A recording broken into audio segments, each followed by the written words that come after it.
Hello everyone, welcome to our channel अब पढ़ेगा India. तो आज है 12 अगस्त और आज के करेंट अफेयर के जितने भी मोस्ट इंपॉर्टेंट क्वेश्चन हैं जो कि आने वाले सभी एग्जाम के लिए काफ़ी इंपॉर्टेंट है, इस वीडियो में डिस्कस करेंगे। तो अगर आप चैनल पर नए हैं तो प्लीज़ चैनल को सब्सक्राइब कर लीजिए, बेल आइकन प्रेस कर लीजिए ताकि आने वाले नए नोटिफिकेशन आप तक पहुँच सके। चलिए स्टार्ट करते हैं आज के करेंट अफेयर का फर्स्ट क्वेश्चन। तो आज का पहला क्वेश्चन है, आउट ऑफ पॉकेट ट्रीटमेंट योजना किस राज्य ने लॉन्च किया है? तो इस योजना को लॉन्च किया है मेघालय ने। तो इसका राइट आंसर होगा ऑप्शन सी, मेघालय। और आउट ऑफ पॉकेट ट्रीटमेंट योजना के तहत कोविड-19 रोगियों को राज्य में मुफ्त इलाज प्रदान किया जाएगा। यहाँ बात हो रही है मेघालय की, जो पूर्वोत्तर भारत में स्थित एक राज्य है जिसका शाब्दिक अर्थ होता है बादलों का घर। स्थापना हुई थी 1972 को और मेघालय की राजधानी है शिलोंग और राज्यपाल है सत्यपाल मलिक। मेघालय के मुख्यमंत्री हैं कॉनराड संगमा और मुख्य न्यायाधीश है विश्वनाथ सोमादेर। वहीं यहाँ पे हाल ही में हरित सोहरा वनीकरण अभियान शुरू की गई है।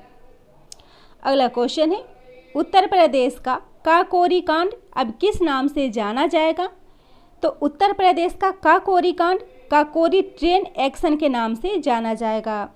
राज्य सरकार ने कहा है कि कांड एक अपमानजनक शब्द है, इसलिए इसका नाम बदलकर काकोरी ट्रेन एक्शन कर दिया गया है। काकोरी कांड हुआ था आज़ादी के लड़ाई के दौरान, जब स्वतंत्रता सेनानियों ने 9 अगस्त 1925 में सहारनपुर से लखनऊ जा रही ट्रेन को काकोरी में लूट लिया था और तभी से इसे काकोरी कांड के नाम से जाना जाने लगा।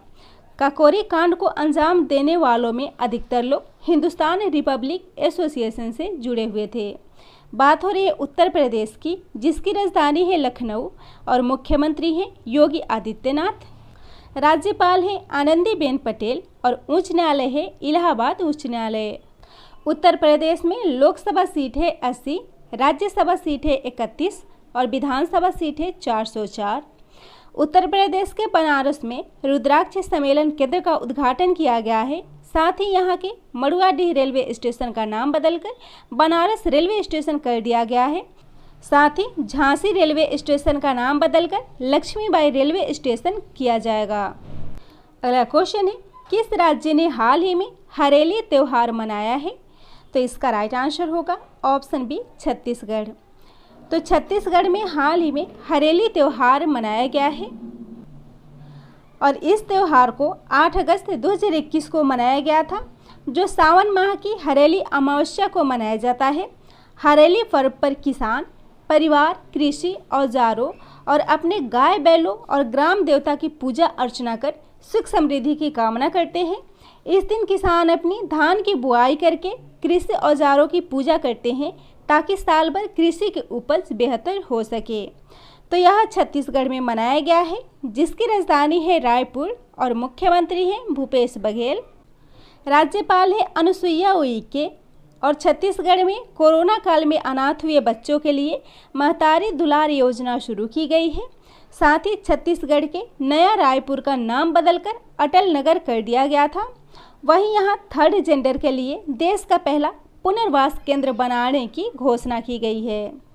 तो छत्तीसगढ़ में हरेली त्यौहार मनाया जाता है, जबकि इसी त्यौहार को उत्तराखंड में हरेला के नाम से जाना जाता है। अगला क्वेश्चन है, किस केंद्र शासित प्रदेश ने भारतीय नागरिकों के लिए इनर लाइन परमिट समाप्त कर दी है? तो इसका राइट आंसर होगा ऑप्शन डी, लद्दाख। लद्दाख ने हाल ही में इनर लाइन परमिट समाप्त कर दी है और इसे लद्दाख के द्वारा हमेशा के लिए ख़त्म कर दिया गया है और अब देश के दूसरे हिस्सों से आने वाले सैलानी भी लद्दाख में कहीं भी बिना रोक टोक घूम सकेंगे। पहले भारतीय और स्थानीय लोगों को भी लद्दाख के दूसरे हिस्सों में जाने के लिए इनर लाइन परमिट लेना अनिवार्य था। तो बात हो रही है लद्दाख की, जो कि एक केंद्र शासित प्रदेश है। स्थापना हुई है 31 अक्टूबर 2019 को। राजधानी है लेह और कारगिल और लद्दाख के उपराज्यपाल है राधा कृष्ण माथुर और लद्दाख का उच्च न्यायालय है जम्मू कश्मीर उच्च न्यायालय, जबकि मुख्य न्यायाधीश है पंकज मित्तल। अगला क्वेश्चन है, the great Hindu civilisation achievement neglect voice and the way forward पुस्तक के लेखक कौन है? तो इसका राइट आंसर होगा option D Pavan K Varma. तो इस पुस्तक को पवन के वर्मा के द्वारा लिखी गई है, जिसका नाम है the great Hindu civilisation, achievement, neglect, voice and the way forward. Pawan Kumar Varma लेखक और पूर्व राजनायक हैं और इन्होंने 9 अगस्त 2021 को इस पुस्तक को लॉन्च किया है, जिसका उद्देश्य है उपनिवेश और विजय के माध्यम से बदलते साम्राज्यों और नेतृत्व के संदर्भ में हिंदू सभ्यता और उससे अधिक के बारे में प्रश्नों का उत्तर देना। अगला क्वेश्चन है, तीसरी ONGC हस्तशिल्प परियोजना उज्ज्वल आवाहन किसने शुरू की है? तो इस योजना को शुरू की है रामेश्वर तेली ने। तो इसका राइट आंसर होगा ऑप्शन डी रामेश्वर तेली। रामेश्वर तेली जो पेट्रोलियम और प्राकृतिक गैस मंत्री हैं और इन्होंने तीसरी ONGC हस्तशिल्प परियोजना उज्ज्वला आवाहन का शुभारंभ किया है और यह हथकरघा हस्तशिल्प असम के 100 से अधिक कारीगरों का समर्थन और उन्हें प्रशिक्षित करेगी। अगला क्वेश्चन है, ई लाइब्रेरी वेब एप्लीकेशन किस राज्य ने लॉन्च किया है? तो इसका राइट आंसर होगा ऑप्शन बी राजस्थान। हाल ही में राजस्थान ने ई लाइब्रेरी वेब एप्लीकेशन को लॉन्च किया है और हाल ही में राजस्थान के मुख्यमंत्री अशोक गहलोत ने स्वतंत्रता सेनानियों के डिजिटल मोनोग्राफ का अनावरण किया है और उन्होंने एक डिजिटल कार्यक्रम में अगस्त क्रांति के अवसर पर एक ई लाइब्रेरी वेब एप्लीकेशन को भी लॉन्च किया है। यह बात हो रही है राजस्थान की, जिसकी राजधानी है जयपुर, मुख्यमंत्री हैं अशोक गहलोत और राज्यपाल है कलराज मिश्रा। और राजस्थान के करेंट अफेयर के कुछ इंपॉर्टेंट पॉइंट्स हैं, जैसे उसने हाल ही में घोषणा की है कि राज्य में वैदिक शिक्षा और संस्कार बोर्ड की स्थापना की जाएगी। यहाँ मुख्यमंत्री किसान मित्र ऊर्जा योजना शुरू हुई है। मुख्यमंत्री अनुप्रति कोचिंग योजना भी शुरू की गई है। साथ ही मिशन निर्यातक बनो योजना भी शुरू हुई है और घर घर औषधि योजना भी राजस्थान की योजना है। साथ ही महिलाओं और बच्चों के लिए एक पोषण कार्यक्रम भी शुरू हुआ है। अगला क्वेश्चन है, किस राज्य सरकार ने राजीव गांधी के नाम पर IT पुरस्कार देने की घोषणा की है? तो इसका राइट आंसर होगा ऑप्शन ए महाराष्ट्र। महाराष्ट्र सरकार ने राजीव गांधी के नाम पर IT पुरस्कार देने की घोषणा की है और यह पुरस्कार प्रत्येक वर्ष दिवंगत कांग्रेस नेता और पूर्व प्रधानमंत्री राजीव गांधी की जयंती यानी कि 20 अगस्त को प्रदान किया जाएगा और इस साल प्राप्तकर्ता का चयन 30 अक्टूबर तक कर दिया जाएगा। राजीव गांधी जो वर्ष 1984 से 1989 तक देश के प्रधानमंत्री थे और इन्हीं के नाम पर महाराष्ट्र में IT पुरस्कार प्रदान किया जाएगा। बात हो रही है महाराष्ट्र की, राजधानी है मुंबई, मुख्यमंत्री हैं उद्धव ठाकरे, राज्यपाल हैं भगत सिंह कोश्यारी और महाराष्ट्र में मिशन ऑक्सीजन सेल्फ रिलायंस योजना शुरू की गई है। भारत का पहला floating storage and regasification unit भी यहाँ स्थापित किया गया है। साथ ही महाराष्ट्र का अंबोली जैव विविधता विरासत स्थल के रूप में नामित हुआ है और भारत की पहली अंडर सी सुरंग भी मुंबई में बनाई जा रही है। अगला क्वेश्चन है, हाल ही में किस भारतीय पहलवान को अस्थायी रूप से निलंबित कर दिया गया है? इसका राइट आंसर होगा ऑप्शन सी विनेश फोगाट को। हाल ही में विनेश फोगाट को अस्थायी रूप से निलंबित कर दिया गया है।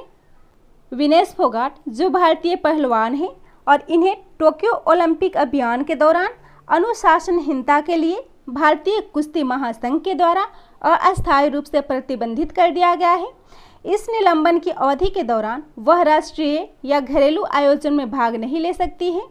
विनेश फोगाट जिन्होंने 2014 के राष्ट्रमंडल खेलों में स्वर्ण पदक जीता था, इसके अलावा 2018 के राष्ट्रमंडल खेलों में भी उन्होंने स्वर्ण पदक जीता था।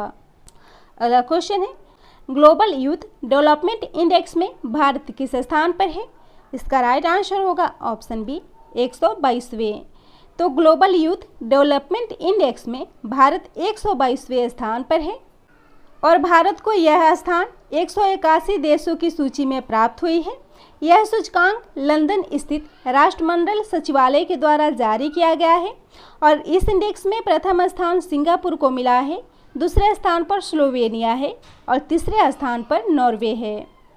तो इस क्वेश्चन में बात हो रही है 2021 में जारी की गई इंडेक्स की। तो इस क्वेश्चन से जुड़े करंट अफेयर के कुछ इंपॉर्टेंट पॉइंट्स हैं। जैसे हाल ही में वर्ल्ड गिविंग इंडेक्स 2021 को जारी किया गया था, जिसमें इंडोनेशिया प्रथम स्थान पर है, जबकि भारत को इसमें 114वां स्थान प्राप्त हुआ है। ग्लोबल लिवेबिलिटी इंडेक्स 2021 में ऑकलैंड, जो कि न्यूजीलैंड का शहर है, वह प्रथम स्थान पर है। वही एनीमिया मुक्त भारत सूचकांक में प्रथम स्थान पर मध्य प्रदेश है। वही नीति आयोग द्वारा जारी इंडिया के सस्टेनेबल डेवलपमेंट इंडेक्स में केरल को प्रथम स्थान प्राप्त हुआ है। साथ ही हाल ही में यूएनए यानी कि यूनाइटेड नेशन के द्वारा world economic situation and prospectus report जारी की गई थी, जिसमें अमेरिका प्रथम स्थान पर है। अगला क्वेश्चन है, हाल ही में 2021 के अल मोहद अल हिंदी नौसैनिक अभ्यास किन दो देशों के बीच शुरू हुई है? तो इसका राइट आंसर होगा ऑप्शन ए, भारत और सऊदी अरब। तो अल मोहद अल हिंदी नौसैनिक अभ्यास भारत और सऊदी अरब के बीच शुरू की गई है और इस नौसैनिक अभ्यास की योजना वर्ष 2019 में बनाई गई थी, परंतु कोरोना महामारी के कारण इसे स्थगित कर दिया गया था, जिसका पुनः आयोजन अगस्त में किया जा रहा है। तो इस क्वेश्चन में बात हो रही है 2021 में होने वाले एक्सरसाइज की। तो इस क्वेश्चन से जुड़े करेंट अफेयर के कुछ इंपॉर्टेंट पॉइंट्स हैं। हाल ही में भारत और यूएई के बीच द्विपक्षीय अभ्यास जायद तलवार का आयोजन किया गया था। साथ ही भारत और इंडोनेशिया के बीच कॉर्पेट का 36वां संस्करण आयोजित हुआ था। अभ्यास कटलेस एक्सप्रेस, जो भारत और अफ्रीका के बीच 26 जुलाई से 6 अगस्त 2021 तक आयोजित हुआ था। संयुक्त सैन्य अभ्यास इंद्र, जो भारत और रूस के बीच जो 1 से 13 अगस्त तक आयोजित हो रहा है। त्रिपक्षीय अभ्यास टीटीएक्स, जो भारत, श्रीलंका और मालदीव के बीच आयोजित हुआ था। वहीं काला सागर में संयुक्त नौसैनिक अभ्यास सी ब्रिज का आयोजन हुआ था, जो यूक्रेन और संयुक्त राज्य अमेरिका का नौसैनिक अभ्यास है।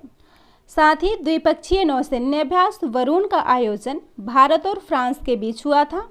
एक्स डिजर्ट नाइट द्विपक्षीय वायुसैन्य अभ्यास भारत और फ्रांस के बीच हुआ था, जबकि अलगम डॉट संयुक्त वायुसैन्य अभ्यास अमेरिका और कनाडा के बीच कराया गया था। अगला क्वेश्चन है, हाल ही में किस बैंक ने डिजिटल प्रयास नाम से एक डिजिटल प्लेटफॉर्म लॉन्च किया है? इसका राइट आंसर होगा ऑप्शन ए, सिडबी। हाल ही में सिडबी ने डिजिटल प्रयास नाम से एक डिजिटल प्लेटफॉर्म को लॉन्च किया है और यह एक एप्लीकेशन आधारित डिजिटल लैंडिंग प्लेटफॉर्म है, जिसका नाम डिजिटल प्रयास है और इसको लॉन्च किया है सिडबी ने, जिसका फुल फॉर्म होता है small industries development bank of India और इसे हिंदी में भारतीय लघु उद्योग विकास बैंक कहते हैं। इसकी स्थापना हुई थी 2 अप्रैल 1990 में। इसका मुख्यालय है लखनऊ, उत्तर प्रदेश और इसके प्रबंध निदेशक और अध्यक्ष हैं एस रमन। अगला क्वेश्चन है, राष्ट्रीय खाद्य तेल मिशन ऑयल पाम की शुरुआत किसके द्वारा की गई है? तो इसका राइट आंसर होगा ऑप्शन ए, नरेंद्र मोदी।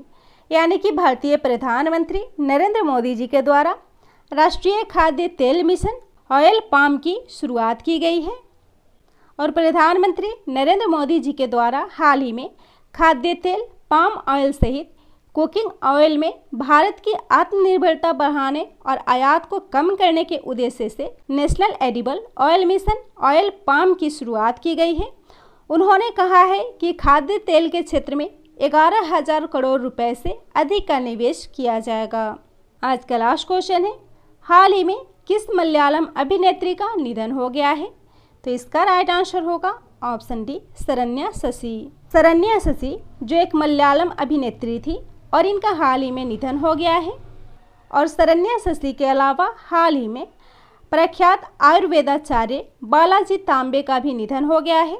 युद्ध नायक कमोडोर कासरगोड पटना सेठी गोपाल राव का भी निधन हो गया है। दिग्गज अभिनेता अनुपम श्याम का भी हाल ही में निधन हो गया है और प्रसिद्ध केरल मूर्तिकार कार्टूनिस्ट PS बनर्जी का भी हाल ही में निधन हो गया है। तो यह था आज के करेंट अफेयर का टॉप इम्पोर्टेंट क्वेश्चन। वीडियो पसंद आता हो तो वीडियो को शेयर कीजिएगा, चैनल को सब्सक्राइब कीजिएगा।